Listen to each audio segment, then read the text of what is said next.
kende na etonga ya apôtre Bolia oye bengami na kombo ya Bima makanisi oyebi yango kende zo maloba oyo kende kokomiselanga nde maloba oyo Nzambe atindinga na ya kokomisa yango na etonga ya apôtre Bolia alobi na ngai bu na ya koloba ye Nzambe mokeli alobi bo azo reconnaître apôtre Bolia azo reconnaître yende azwaka elimu na ye akotisaka yango na kati ya apôtre Bolia atelemisaka apôtre Bolia atelemaka pe asalaka oye alingaka kaka ye Nzambe mokeli wana ekomaki na ngonga moko amonaki alingi kolongola lisusu bomo ya apôtre Bolia na se na moi yango alobaki na apôtre Bolia ete longola elimo oyo natiaki na kati na yo pesa na mwana na yo oyo po kala te nazolongola lisusu yo na se na moi oyo ye atikala kosala musala na ngai apôtre Bolia amikitisaki atosaki alongolaki bonganga na kati na ye apesaki na libanda ya moto mosusu te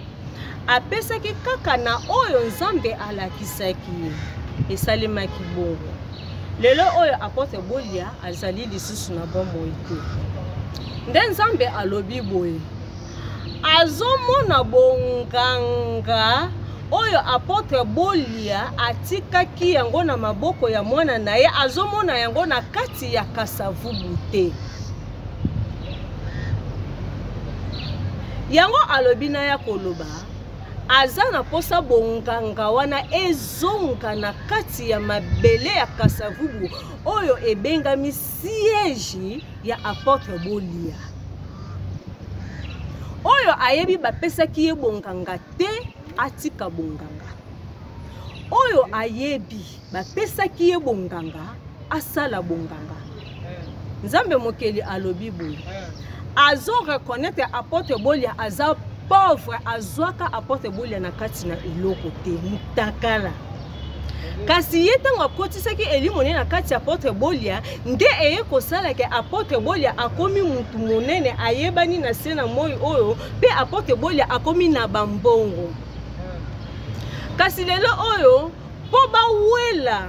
molimo oyo ezalaki na kati ya apôtre Bolia kasi baweli nde mbongo eske apôtre Bolia azalaka na mbongo wana ezalaka ya ye batika kowela mbongo batika bonganga na ye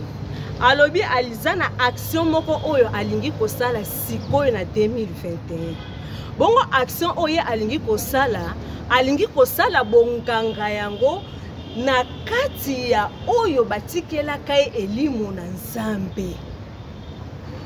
azonga awa na kati ya mabele po ye Nzambe asala action na ye na kati na ye 2021 oyo ayebi aza na kati na etonga oyo bapesaki ye bonganga te Nzambe alobi apesi ye une semaine atikela ye ndako polele po ye akota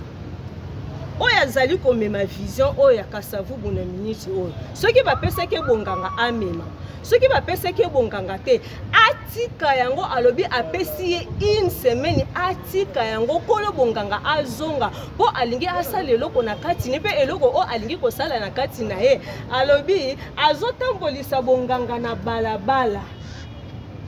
akomi locataire ya bonganga akosala ne na kati ya locataire te po asi apesaka papa lopango azonga awa po asala eloko na ye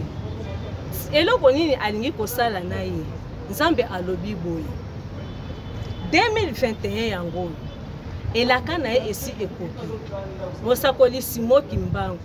alobaka na kati ya mosakoli Simoki Mbangu alobaka mukolo moko ngai na kobongisa Kongo mukolo moko na kobongisa mabele oyo na kosepelisa mboka oyo kimia ekokota na mboka oyo mosakoli Simoki Mbangu asila kokufa azali lisu na bomoi te ebongo eleki mikolo mulai makasi maloba ya musakoli Simoki Mbangu ekomi ya lokuta mokili elobi musakoli Simoki Mbangu atubelaka makambo ya lokuta Nzambe alobi nzoka makambo o musakoli Simoki Mbangu alobaka ezalaka ya lokuta te yende atindaka Simoki Mbangu yango alobi elaka ekoki akokisa bokokisi ya message ya Simoki Mbangu yango alobi botikela ye poste oyo polele asala na kati ya oyo bapesaka ye bonganga libanda na ye akosala te na botosi na Nzambe mokeli na kanisi oyo atiaki na monoko na nga mpona kokomisa